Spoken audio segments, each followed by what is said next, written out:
Welcome to Now Serving, a Side of Therapy, your intro guide into the therapeutic world. Together, we'll explore various aspects around how to show up for ourselves and others by tending to our own mental and emotional well-being. I'm your host, Dalton Huckabee, a licensed marriage and family therapist, and I'm grateful you've joined me. Can you talk a little bit more about the comedy therapy? Yeah, so that's something I'm still trying to perfect and learn, but to the idea, I based off the idea of play therapy, where in play therapy I've used like different games to help with the different emotion levels.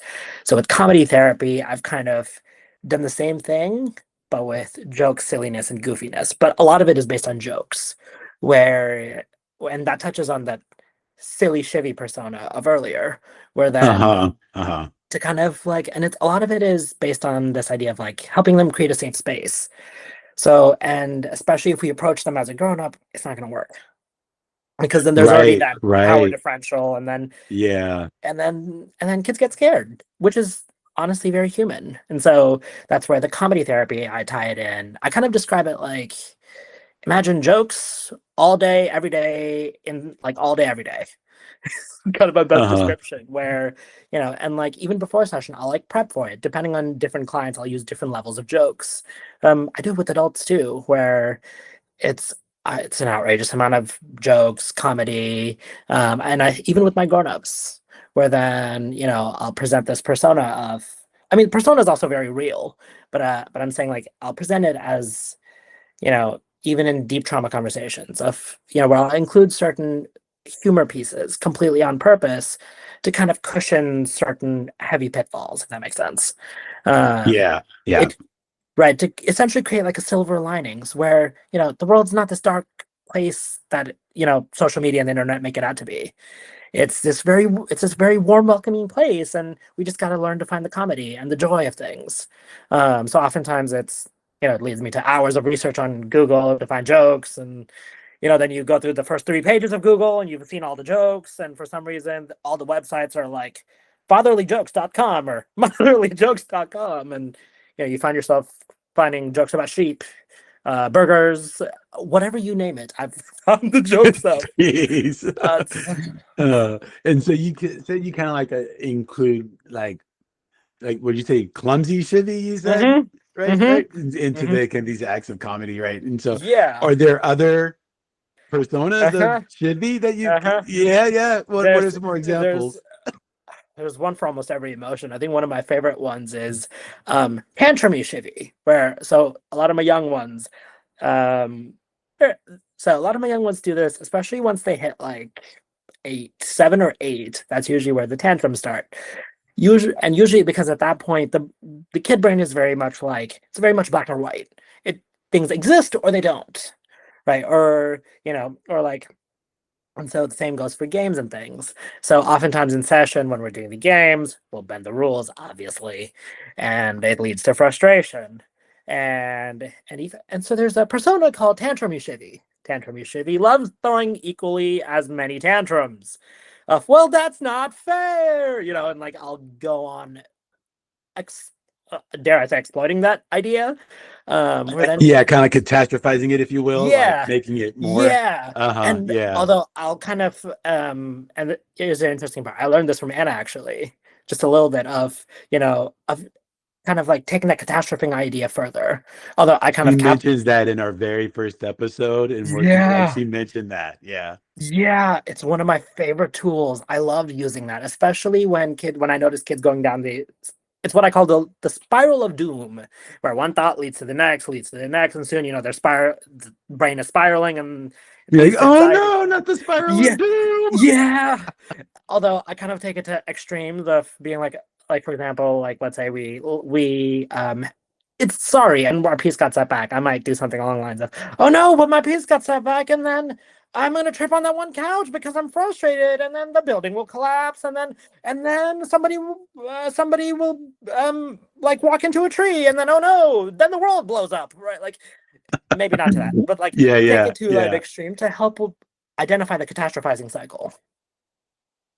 And like, Yes. and I'll do it Yes. in front of parents completely on purpose. I mean, I'll explain it to the parents beforehand. This is stuff that in the first session I explained very thoroughly, so parents are aware. So the kid's not like, Shivvy is just being really, really one of a kind. So It's the and one of a kind Chivy today. yeah. And so afterwards, like even after that session, then I'll give the parents a rundown of like, hey, this is what we did, and this was the idea and approach behind it, and this is something we'll keep pushing it in future sessions. Oh, and here's a way, that you can do it with your kid as well.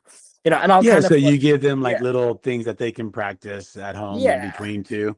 yeah, yeah. And oftentimes and that's my biggest approach with them is I say this to every parent, to every parent is, I'm just a toolbox guy. I'm not the expert. You're the expert of your life. You'll spend Toolbox more Chivy. toolbox Toolbox Chevy. Chivy. Yeah. So he's a character. But like I just got the resources, the tools, the tricks, the things that I've learned over the course of my days. That makes me sound so old. I'm gonna take that sentence back. Um, I'm older than you, so. Yeah, except for the young ones who's just now started. They're like new persona, kid created, by the way. Dinosaur Shivvy. My birth year Dinosaur, starts. no, not Yeah. Dinosaur City. Oh Oh my my god, my goodness. birth year starts with the one. It's 1999 of January of 1999, so it doesn't even count.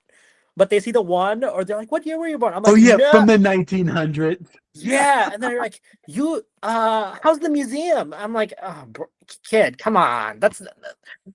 Or the dinosaur, or I think, how was it like when Jurassic Park was invented? And it's like, okay, we're not that ancient.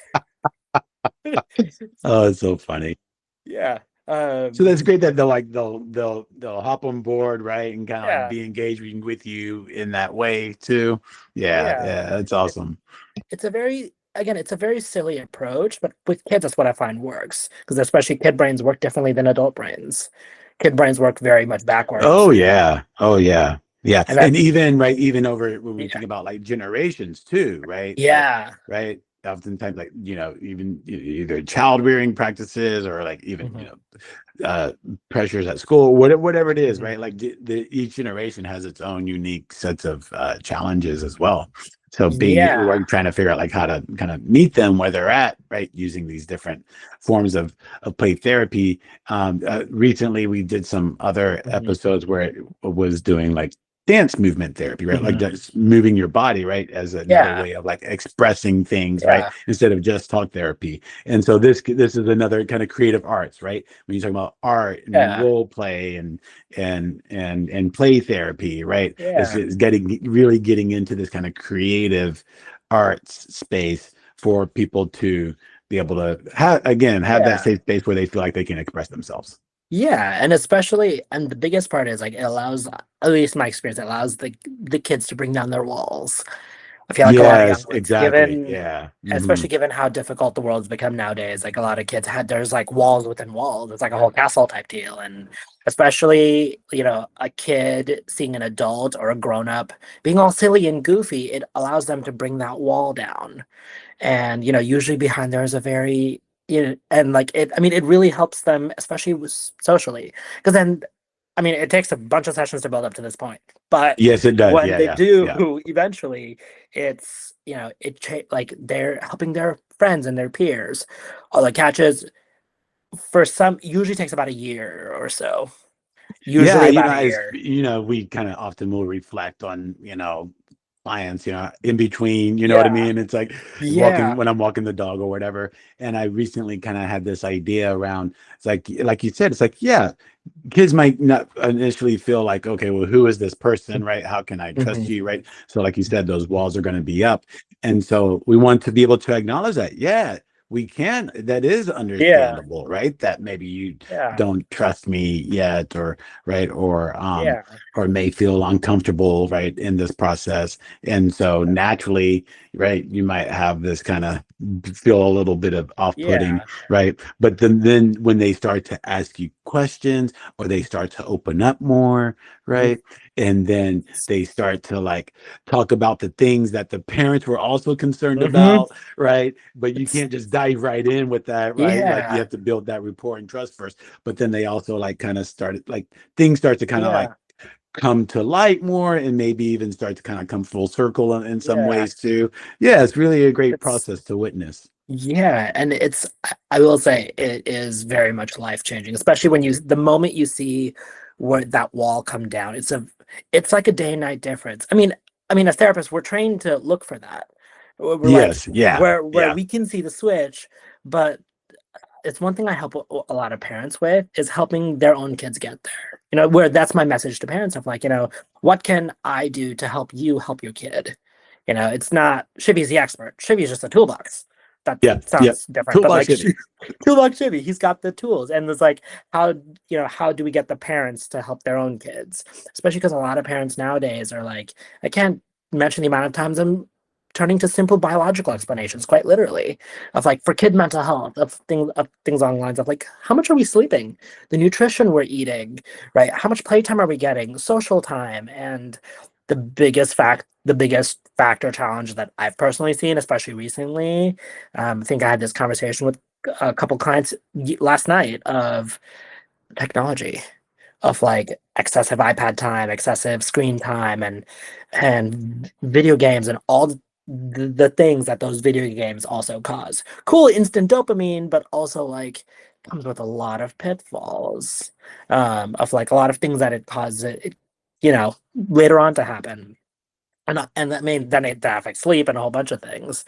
And it's funny when you tell clients, I'm guessing we've done this where then you tell kids, hey, back in my day, 20 something years ago or whatever, oh, you wanted to play? Oh, go play outside.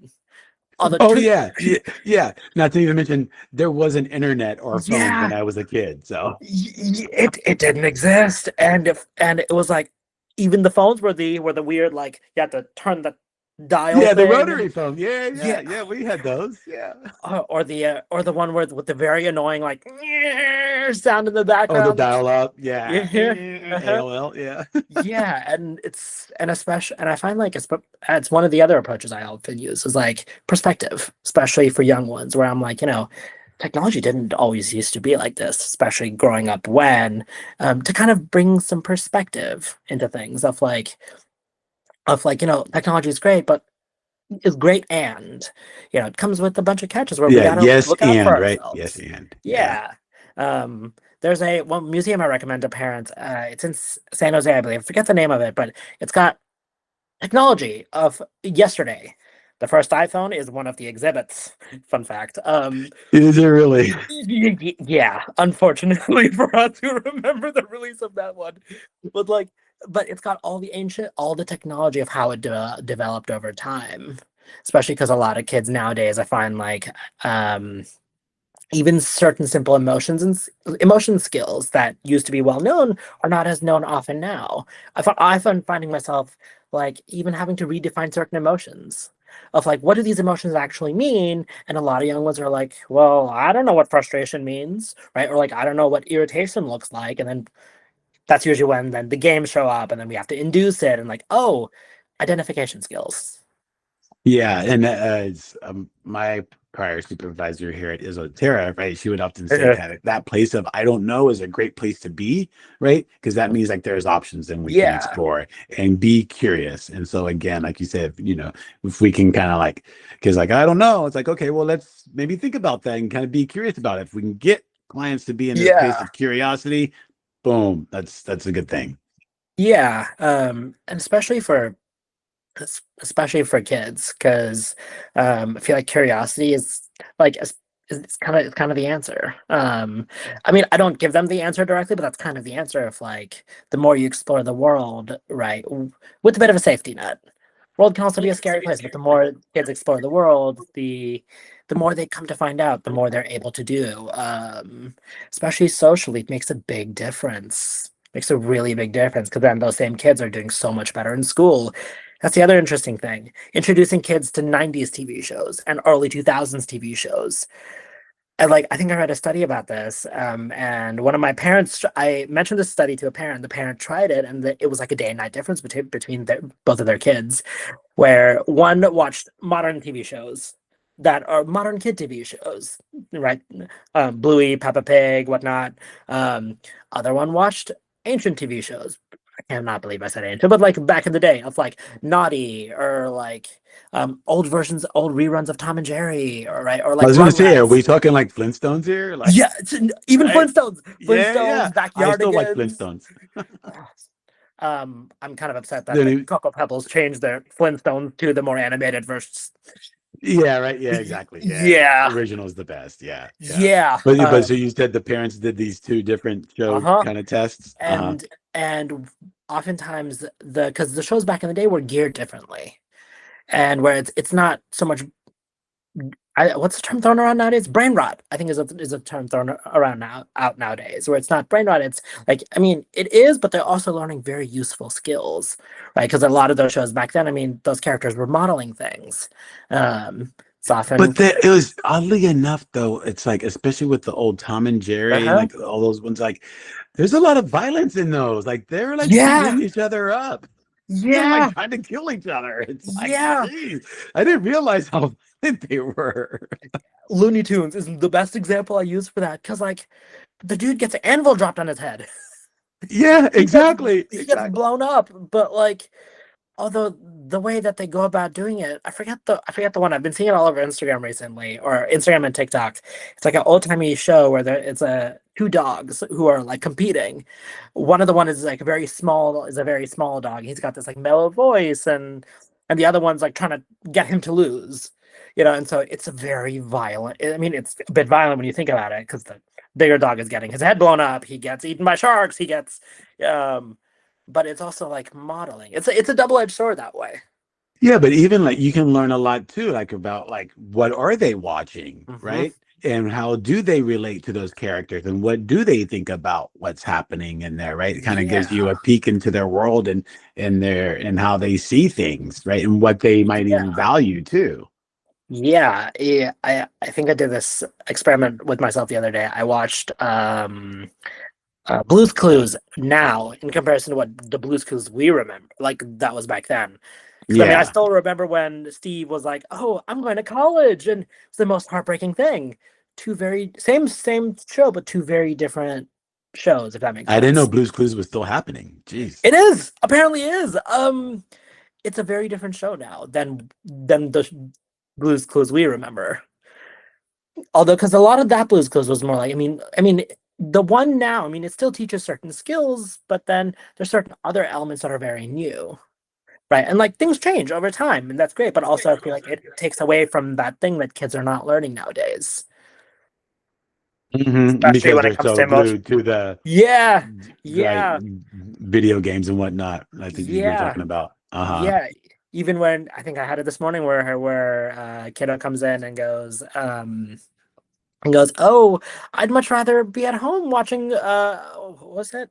Um there's another TV show, Bluey, and then there's one more. Or maybe watching South Park or whatnot." And I'm like, interesting. Just very peculiarly interesting. Uh, let's dive into a little bit around mis perceived misbehavior Hmm. that might come up. Um, Yeah. because right, because sometimes parents will come to us and say, Hmm. okay, well, my kid's lying, right? For Hmm. example. And again, every case is unique, every case is different, Hmm. and but there's reasons behind behavior for all of us, Yeah. right? And Yeah. so I was just kind of curious, like, what are some techniques Yeah. you've taken like towards Yeah. like addressing some of like whether it's lying behavior or Yeah. um hiding stuff or whatever it Yeah. is? I kind of I kind of base my approach on what I call the Urn of Emotions. I totally based it on Aladdin, where the scene in Aladdin where like he's hiding in that big like urn thing, where our emotions are like that, where especially with misbehavior, it's not the kid being intentional, because intentionality is not something the kid brain has picked up on yet. That's not something they Correct. learn until teenage years. A lot of it is the idea of the castles, where there's like walls within walls within walls, especially out of, and with especially kids who've seen trauma, pretty severe trauma, whatever that may look like. It's very hard for them to, because it's adult emotions in a kid body. it's not going to work. So the naturally walls go up. And so oftentimes I'm finding myself telling parents, hey, it's not that your kid is being doing this on purpose. It's that it's a lot of it is out of fear, and there's a few root emotions that often it boils down to. Once you get past all of the walls, a lot of that is shame and guilt. There's a Yeah, whole yeah, play between shame and guilt where the kids, especially nowadays, where I can't tell you the amount of kids who, once we get to that point, who are like, I don't want my mom and dad to see me, blah, blah, blah, blah, blah, or I don't want them to think any differently of me, right? Or like, I don't want to disappoint them. I don't want to, all these things. And it's very much and so even with misbehavior, right? Or where the kid's not listening, or the kid's not this or not that, oftentimes the root cause is something else. There's something else happening where the symptom that's being presented is a symptom. I even use that yeah, explanation yeah. for depression, where depression, anxieties, I describe them more as symptoms, especially to parents, where then, that's the body signaling system of like, hey, something else is happening, something's Yeah, wrong. this is the way it's being expressed. Yeah. Yeah. Yeah. And even the explanations of like where the brain and the body experience emotion very differently. The brain is a lot faster, the body is a lot slower to processing that same emotion. So the brain might have moved on, but the body's taken an eternity to get with the program. It just means, I mean, it's very human. I mean, it happens to all of us, but especially with Sure, kids, sure. that process gets lengthened by a lot. So especially with certain misbehaviors, sometimes it comes from that too, of like, of where their brains moved on, they're trying to move on, but the body ain't cooperating because the body wants to take time to feel that emotion. That causes cognitive dissonance, and then that causes a whole bunch of other things, and especially that leads to being overwhelmed. Overwhelmed is usually that tipping point on the coaster for misbehavior. It's not intentionality, it's just there's too many emotions, too many feelings, too many grown-up Right. feelings in a kid body. Yeah, yeah, yeah. And so I was also thinking when you were just talking about how when we learn, how it's easier to learn when our brain is in a relaxed state, right? Mm-hmm. For example, playful. Mm-hmm. Whereas if we're, um, kind of feeling really overwhelmed and we're trying to learn, like the strong emotions that are feeling Yeah. overwhelmed, like literally block the prefrontal cortex from Yeah. logical reasoning, right? So Yeah. physiologically, It's there's an inability to logically reason yeah. when we're in this overwhelmed state. And so Yeah. being in this kind of more play therapy or kind of It's play approach, right, can make learning easier. yeah. But also not only make learning easier, but then the brain's neuroplasticity is Mm-hmm. more likely, right, to then kind of Yeah. create these new neurons to kind of like Yeah. have this new experience, like you were saying. Yeah. It's what I call the brain highway. I to my The parents, brain kids, highway? the Yeah, brain highway yeah. where it starts off as a single lane road. The more we interact with it, the bigger the road gets. The goal is to make it into a freeway. And so the more like and so when emotions are heightened, it's kind of like highway patrol blocking off the whole freeway. Right? Or that moment that Yeah, happens on yeah. freeway where the patrol like shuts the whole freeway down. That's what happens, where then nothing can get through. Right. And so oftentimes to help kiddos, and I think that's the message I find myself giving the parents a lot into helping a kid, we gotta set we gotta delete that block somehow. That block has got to go in order to help because the more the highway runs, the more exits open up, the more entrances open up. So more stuff can interact, the brain can interact more with itself. Even with things like ADHD, right? Where I describe ADHD to parents as like it's kind of like putting a Ferrari engine on a bicycle Uh-huh. Uh-huh. where it's like it'll do the trick, but you ain't got no brakes. Bicycle Uh-huh. brakes, Ferrari engine.